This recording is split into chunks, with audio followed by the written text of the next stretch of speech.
¿Es posible, no es posible? Ayer conversábamos con el dirigente del Magisterio Urbano, el profesor José Luis Álvarez, quien nos decía, nosotros tenemos una fórmula para que se pueda realmente, para ver que no afecta los recursos de los bolivianos, no afecta los recursos de quienes nos vamos a jubilar, pero necesitamos que el gobierno aporte más. A ver, ¿cómo está este panorama de las pensiones, viceministro? Bueno, en realidad yo también ayer veía al profesor Álvarez en tu programa y bueno, él planteaba un aporte de 6%. Y no es nuevo, como él decía, este no es un tema nuevo, pero es un tema que él lo planteó cuando estamos discutiendo el tema de la ley de pensiones, y es un tema totalmente demagógico, porque cuando uno hace una propuesta, lo que tiene que presentar es la propuesta técnica, porque números podemos decir aporten 6%, aporten 10%, aporten 20%, y esto va a durar 40 años, como él decía, y vamos a lograr el 100%. La pregunta es de dónde sale la plata, porque aquí uno puede plantear lo que sea en la mesa, y lo que uno tiene que responder es de dónde sale la plata. Entonces a mí me parece que bueno, la propuesta es totalmente demagógica porque plantea eso y además plantea volver al sistema de reparto. Y el sistema de reparto es un sistema que ya no ha tenido éxito en Bolivia y tampoco ha tenido éxito en los otros países que aplican el sistema de reparto. Aquí hacemos un paréntesis. ¿Por qué no ha funcionado el sistema de reparto? Sí, aparentemente sí funcionó. Mucha gente se ha jubilado con el 100%. Claro, lo que pasa es que hay que ver, el año que se promulga el sistema de reparto es el año 56, y antes de eso no había nada. Entonces se promulga y la gente empieza a aportar y no se jubilaba porque recién estabas empezando a aportar, eran todos nuevos. Ajá. Entonces obviamente todos aportaban y empezó a generar grandes cantidades de recursos, y cuando la gente ya empezó a jubilarse se empezó a pagar estas pensiones que eran bastante dadivosas, o sea, porque se llegaba en realidad al 100%, y esas personas que llegan a jubilarse, las primeras que llegan a jubilarse realmente se jubilan bien. Después, ¿qué se tiene que hacer? Se crean estos famosos fondos complementarios porque la plata ya empezó a faltar.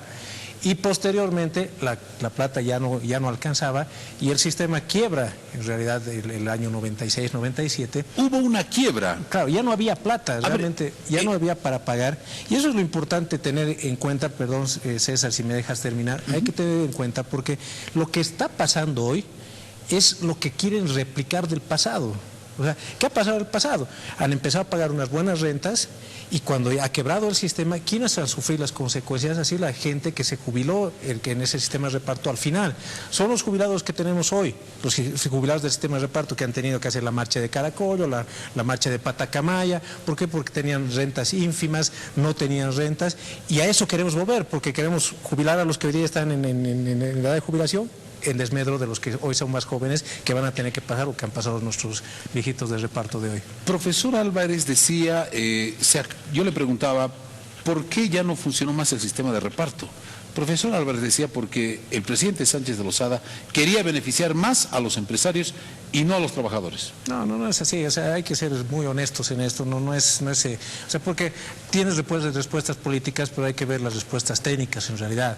¿Qué es el sistema de reparto? El sistema de reparto es un sistema donde la persona que se jubila es mantenida por la gente activa. Entonces, digamos, una persona digamos que todos aportemos al 10%, para mantener a una persona jubilada necesitas 10 personas activas que estén poniendo el 10% de su sueldo para pagarle a esta persona con el 100%.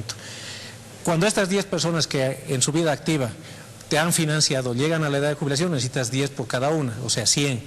Y cuando lleguen esas 100 vas a necesitar otra vez 10 por cada una, y el sistema es como un sistema piramidal donde necesitas generar pues empleo aquí abajo, para ir sosteniendo a los jubilados. En la medida que suban los jubilados necesitas más activos. Ahora, lo que decía el profesor Álvarez a propósito de esto, decía, si es que hay un mayor aporte, en este caso del empresario, en este caso el Estado para el sector de los maestros, podemos jubilar con un 100%.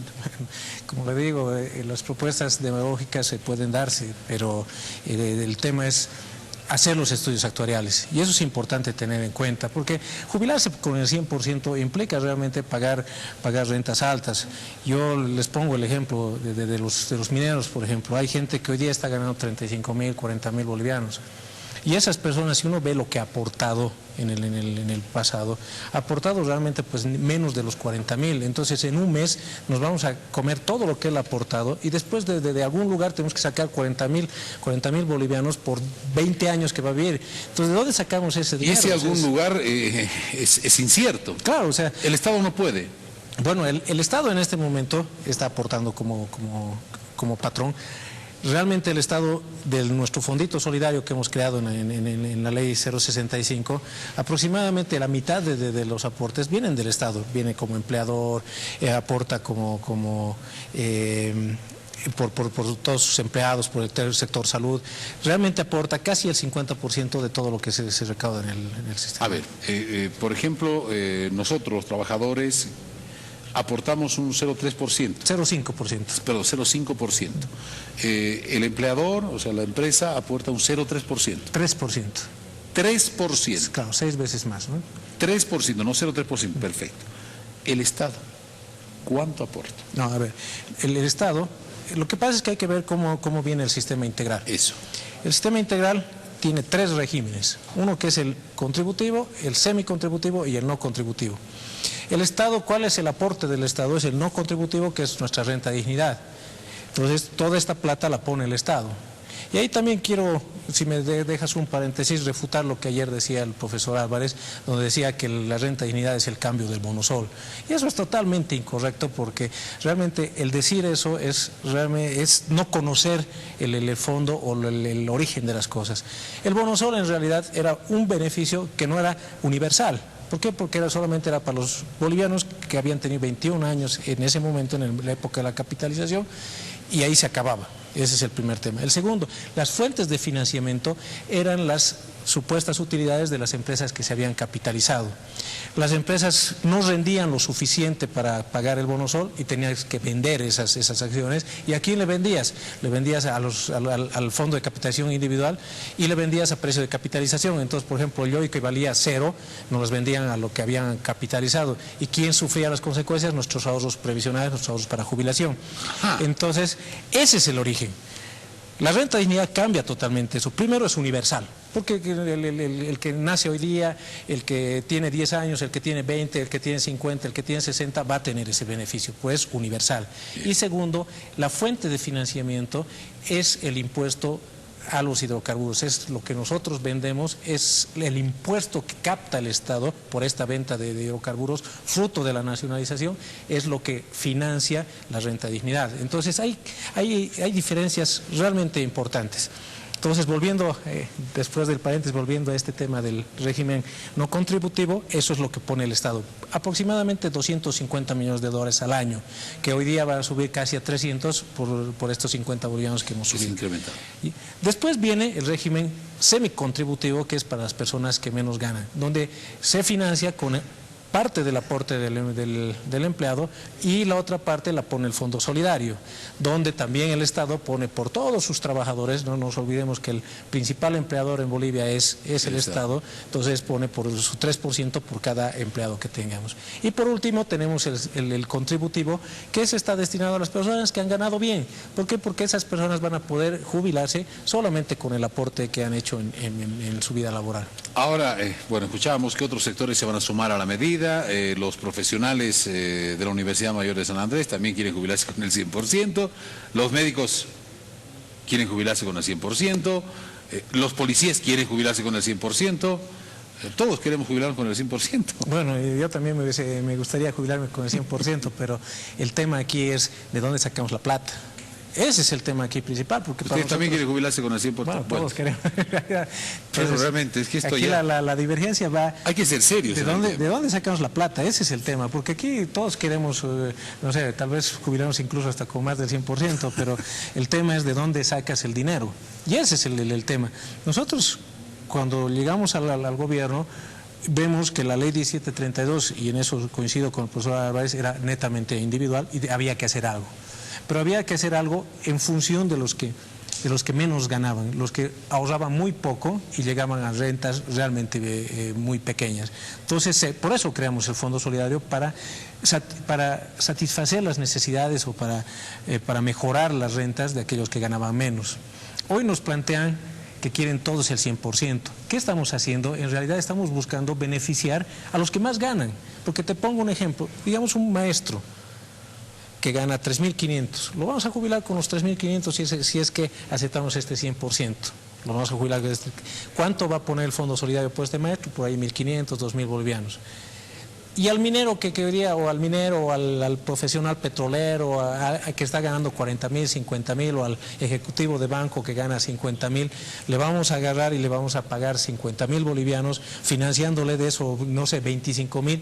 ¿A quién le vamos a dar más? Al que más gana. Entonces, ¿qué estamos haciendo? Que nuestro Fondo Solidario, en vez de beneficiar a los que menos ganan, va a beneficiar a los que más ganan. Entonces, estamos desvirtuando la creación misma de este Fondo Solidario, ¿no? Ahora, viceministro, todos los sectores dicen, el gobierno puede, tenemos plata, y se ha corrido esa información en las bases de los trabajadores fabriles, de los trabajadores mineros, de los trabajadores de la universidad, de los policías. O sea, ya todos los sectores han salido para pedir que sí se puede hacer una jubilación con el 100%. ¿Qué ha pasado en esa mesa de diálogo? Usted ha estado presente en ese... A ver, una cosa que es importante en este tema cuando hablan de que el gobierno tiene... Lo que hay que decirle a la gente es que el Estado pone aproximadamente 1.050 millones de dólares al año en el tema de seguridad social. Porque no se olviden que la quiebra del sistema de reparto, ¿quién la asume? El Estado. ¿Quién paga a los jubilados, a los que se están jubilando por lo que han aportado al anterior? El Estado. ¿Quién pone la renta dignidad? El Estado. Sumado todo esto, estamos pagando en seguridad social 1.050 millones de dólares. Eso quiere decir una tercera parte de la inversión que hace el Estado anualmente. Y 2 veces lo que hacían los gobiernos anteriores, porque antes la inversión era 500 millones, 2 veces lo que hacían antes, ahora es una tercera parte porque estamos invirtiendo más. Entonces, ¿qué buscamos? Que toda esta inversión la volvamos pensiones, la volvamos gasto, y nos quedamos sin caminos, nos quedamos sin hospitales, sin escuelas. Ese es el tema. Aquí es bien importante ver lo que uno pide, porque yo creo que es bonito pedir, como les decía, todos queremos jubilarnos con el 100%, pero hay que buscar de dónde sale la plata y que los pedidos también sean racionales. No podemos ir a la irracionalidad de generar, digamos, de pedir del 100% cuando no tenemos de dónde sacar. Imagínense de dónde vamos a sacar. Ahora, vamos al diálogo, vamos a saber qué es lo que ha sucedido en este supuesto diálogo, cuarto intermedio. Hay una incertidumbre, la ciudadanía no sabe. Viceministro, usted ha estado presente en esas reuniones que ha sido convocada por los trabajadores, las autoridades de gobierno, los ministros también. Bueno, yo no he estado presente, he estado en otras actividades, pero bueno, comunicándome permanentemente con el ministro. Y bueno, una de las cosas que se ha planteado en estas reuniones es mostrarles a la Central Obrera Boliviana qué es lo que están representando ellos. Porque muchos hemos escuchado los argumentos y seguramente aquí han venido y han dicho estas pensiones, este fondo solidario se financia con la plata de los trabajadores. Nosotros, COP, es nuestra plata y decidimos qué hacer. Entonces, eso es lo más incorrecto que puede plantearse. Primero, ¿por qué? Porque los trabajadores al fondo solidario solamente aportan el 10% de los ingresos. Como un dato, hemos recaudado el año pasado, el 2012, más o menos 1.586 millones de bolivianos, de los cuales 143 millones, casi el 10%, es solamente del aporte laboral. Ese 0,5 son estos 143 millones. O sea, nosotros, los trabajadores que no somos del Fondo Solidario, digamos. Todos los trabajadores aportamos nuestro 0,5, eso representa 143 millones de los 1.586. Casi el 10%. Casi el 10%. Ahora, si de ese 143 vemos que la Central Obrera Boliviana representa aproximadamente el 28% de los trabajadores, porque de todos los que aportamos al sistema de pensiones, el 28% son los afiliados a la COP, una parte son los privados y otra parte son los empleados públicos. Entonces, ellos son el 28%. Entonces, de este 10%, casi 10%, en realidad lo que ha aportado la COP al Fondo Solidario es el 3%. O el 2.8%. 3%. 3%, digamos, redondeando. ¿Y los otros? El 3% del Fondo Solidario es aportado los trabajadores de la COP. Entonces, el resto de todos los trabajadores aportan ¿qué porcentaje? Claro, del otro 10%, el 7%, digamos, es aportado por los otros trabajadores. ¿Y lo otro de dónde viene? Principalmente del aporte patronal. El aporte patronal más o menos son 831, casi el 60% del Fondo Solidario. ¿Y quién es el patrón? Bueno, el Estado, de estos 831 millones, aproximadamente aporta el 50%. El Estado, como patrón. 400 millones. 400 millones. Los otros son empresas privadas, bancos, otro tipo de trabajadores. Entonces, ¿qué estamos viendo hoy? Que un pequeño, los que menos aportan, digamos, al Fondo Solidario son los que quieren decidir por todos nosotros, cuando son los que menos aportan en el Fondo Solidario, ¿no? Obviamente. Entonces, ahora, pero sin embargo, bueno, es la dirigencia, digamos, de los trabajadores, ¿no? Y ellos han manifestado que es el dinero de todos los trabajadores. Claro, pero eso es el 3%, porque nos preguntaremos si... O sea, la realidad es el 3%. Claro, porque yo me preguntaría a la persona que nos está viendo, te pregunto a ti, nosotros nos sentimos representados por la Central Obrera Boliviana, nosotros empleados públicos no. Yo no sé si el que trabaja en un banco o en una empresa privada se siente representados por él. Y más aún cuando todavía ellos quieren disponer de este dinero en favor de aquellos que más ganan, en desmedro de los que menos ganan. O sea, quieren favorecer a un 15% en desmedro de un 85%, o quieren favorecer a los que hoy están en edad de jubilación en desmedro de los que estamos por atrás, ¿no? ¿Qué va a pasar ahora? ¿Qué va a suceder? Los trabajadores están exigiendo una jubilación. Algunos dicen, nunca hemos pedido el 100%, ahora pedimos el 70%. Hay una confusión plena en estos momentos. Pero ¿qué va a pasar? ¿Cuál es la propuesta real del gobierno y cuál es la posibilidad real?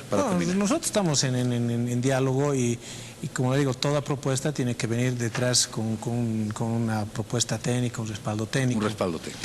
Eso es lo que nosotros estamos buscando, porque en algún momento, incluso lo decía el presidente, nosotros estamos buscando favorecer también a los más jóvenes, a las personas que menos ganan. Ese es nuestro objetivo. Y en la medida que la COP no nos demuestre una cosa técnica que vaya en esos objetivos de mejorar a quien menos gana y la sostenibilidad, entonces nosotros vamos a también ser intransigentes. ¿Por qué? Porque tenemos que precautelar también el ahorro de las personas que vienen por detrás. No nos podemos gastar la plata de ahora por satisfacer ciertas medidas o ciertas exigencias de la Central Obrera Boliviana. Y una cosa que aquí quiero aclarar. Yo veía cuando estaba esperando que la gente decía el 100%, yo la verdad he escuchado ya 20 propuestas diferentes o 20 demandas diferentes. Unos quieren el 100%, otros el 70%, otros quieren 8.000 bolivianos, otros 5.000. Entonces, realmente uno se pone a pensar y dice, ¿cuál es el meollo de este asunto? Entonces, por ejemplo, los fabriles. Yo veo los fabriles en las calles, cuando los fabriles son los más beneficiados. La gran mayoría de los fabriles se jubilan con el 70%. La gran mayoría de los fabriles también son jóvenes, y esos jóvenes son los que hoy día están bloqueando para que nos gastemos la plata en los que hoy están de la jubilación. ¿Qué va a pasar mañana con estos jóvenes? De aquí a 10 años los vamos a tener marchando otra vez un poquito más viejitos, pero bloqueando y diciendo, se han gastado mi plata, cuando ellos han sido los que han promovido el gasto de su plata. Esa es la pregunta que yo les hago a los televidentes, a la gente que me está viendo, a los mismos dirigentes o a los fabriles, es, ¿queremos gastarnos la plata de todos por satisfacer unas demandas de este tipo? Porque al final del día, este es un tema que lo que se gasta de algún lugar tiene que salir. Bien. Entonces hay que buscar de dónde sale, ¿no? Viceministro de Pensiones Mario Guillén, muy claro, muy técnico, con números, con referencias, con preguntas que usted quería conocer para salir de dudas. Esto es lo que está sucediendo en realidad en materia de pensiones desde la óptica de las autoridades de gobierno, las autoridades técnicas del Ministerio de Economía.